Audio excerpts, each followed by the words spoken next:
रहेगा ऐसे? चलो ठीक है। क्या नाम है आपका? ऋतु चावला। ऋतु चावला, आपके साथ में हैकिंग हुई है, हैकर्स ने आपसे पैसे भी वसूल लिए हैं, क्या था मामला?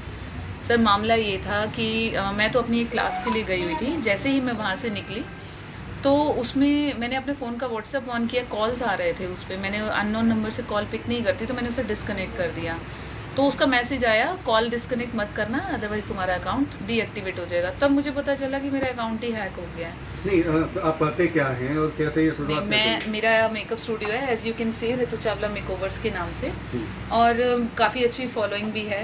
इतनी अच्छी भी नहीं कहूँगी बट बहुत अच्छी फॉलोअर्स हैं मेरे। कौन सा अकाउंट हैक हुआ था?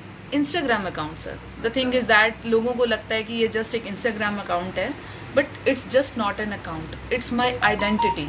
मेरी आइडेंटिटी मुझसे छीन ली गई। एक हैकर्स ऐसे नहीं कर सकते ना कि एक मेरी आईडी हैक कर ली गई, उसके बाद मुझसे पैसों की डिमांड की गई। मैंने उसे उसी दिन सेम डे मैंने साइबर क्राइम स्टेशन में रिपोर्ट भी किया। किस तरह से हैक हुआ था, क्या कुछ आपके पास आया? मेरे पास एक लिंक आया था सर, और व्हाट्सएप पे आया था ये। मैंने उस लिंक को ओपन कर दिया। उसमें डिटेल्स मांगी गई कि ऐसे ऐसे ऑफर्स हैं जो आप प्रोडक्ट्स यूज़ करते हैं।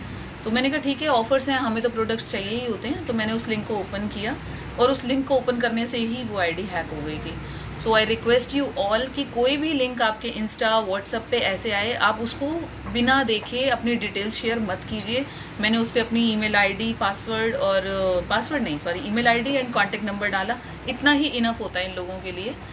और साइबर क्राइम में मैंने कंप्लेंट की अपनी, बट फिर भी रात की नींदें उड़ गई थी मेरी कि मेरा अकाउंट हैक हो गया, क्योंकि यही मेरे पास एक प्लेटफॉर्म है जिससे मैं अपने लोगों को बता सकती हूँ कि मेरा काम क्या है, मैं क्या करती हूँ। तो मैंने सोचा उस हैकर को पैसे देके ही मैं अपना अकाउंट वापस ले। क्या उसने पैसे की मांग की थी? हाँ, उसने मुझसे 14,000 रुपीज़ मांगे थे और मैंने दे दिए।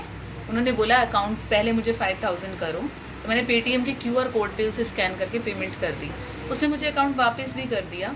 और जस्ट 1.5 आवर बाद, जबकि मैंने उसमें अपना जीमेल आईडी, पासवर्ड सब चेंज किया, फिर भी उसने दोबारा से हैक कर लिया। फिर मुझे समझ आ गया वो दोबारा पैसे मांग रहा है, तो ये तो ब्लैकमेलिंग चलता ही रहेगा, वो बार बार से हैक करेगा। इवन उसने ये सबसे घटिया काम ये था सर, जितने भी फॉलोअर्स थे दे ट्रस्टेड मी, उन सबको एक इंस्टाग्राम पे लिंक ज्वाइन करने का रिक्वेस्ट भेजा। जिसने भी वो लिंक ओपन किया उन सबकी आईडी हैक हो गई और उन सबसे भी पैसे मांगे गए। जिसने पैसे दिए कि अकाउंट वापस मिलेगा, उनके साथ भी सेम किया, अकाउंट वापस से हैक कर लिया। और पीछे हमारे पास में एक मामला रिपोर्ट हुआ ऋतु चावला जी का। उसमें उन्होंने कंप्लेंट में जो रिपोर्ट किया है कि उसके अकाउंट को हैक करके और उनसे पैसे मांगे जा रहे हैं।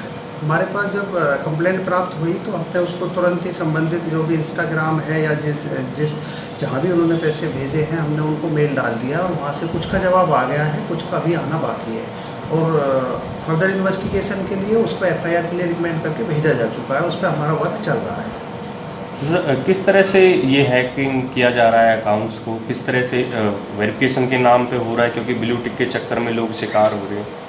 हाँ, ब्लू टिक के नाम पे हो रहा है। इसके अलावा भी वो टारगेट करते हैं ऐसे अकाउंट्स में जिनमें पैसा आ रहा है, जिनकी इनकम बनी हुई है, और उनको टारगेट करके अलग अलग तरीके से कई सारी ऐसी अपनी हैकिंग की एप्लीकेशंस हैं जिनका वो इस्तेमाल करके एक अलग तरीके का लिंक बना के भेजेंगे आपको। और आप जैसे ही लिंक क्लिक करेंगे तो आपके सामने सेम फेसबुक, इंस्टा जैसा ही पेज ओपन होगा। और जैसे ही आप उस पेज पे अपने यूज़र नेम और पासवर्ड डालेंगे, तुरंत उनके इनबॉक्स में आपके वो यूज़र नेम पासवर्ड पहुँच जाएंगे। और फिर वो यूज़र नेम पासवर्ड को लॉगिन करके सबसे पहले तो वो आपका अकाउंट ओपन होने के बाद में यूज़र नेम पासवर्ड चेंज करेंगे और फिर उसको टारगेट करके आपको पैसे के लिए ब्लैकमेल करेंगे।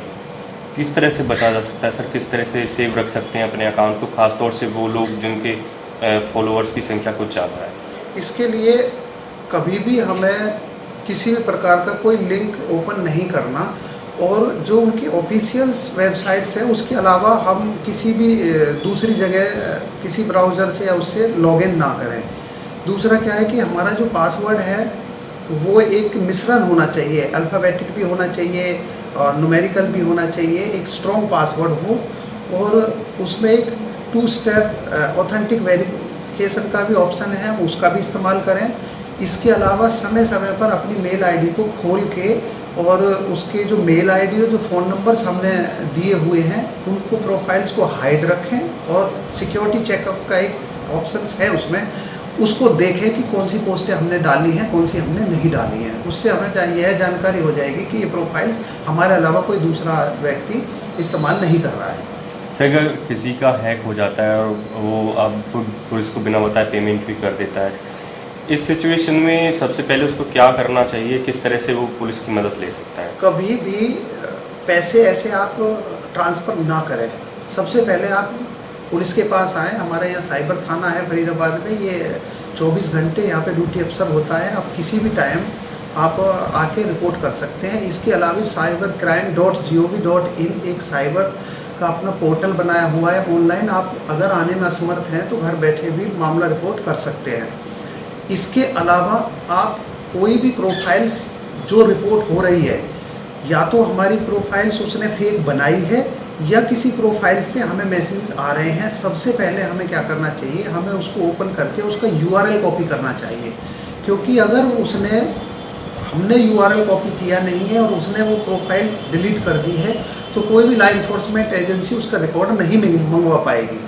क्योंकि जो फेसबुक के पोर्टल पे जो रिक्वेस्ट एक्सेप्ट होगी वो यूनिक ID जो उसका URL है उसके द्वारा ही एक्सेप्ट होगी और उसके द्वारा ही जवाब आएगा।